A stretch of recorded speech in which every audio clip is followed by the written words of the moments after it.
圣诞节多切菜，把它们都进碗里，把它们微波1分钟就够啦。把叔叔包切一半，如果是新鲜的就不用微波，直接切就 OK。拿大锅子加橄榄油，先煎它们。橄榄油多一点没关系。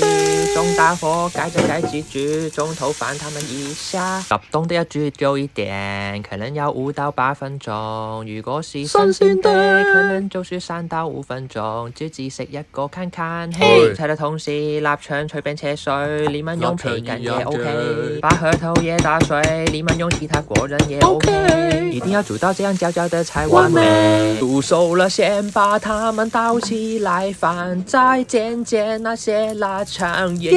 好到臘腸渣先敲脆，插頭也可以放下去炒。最後再加點錢倒下去，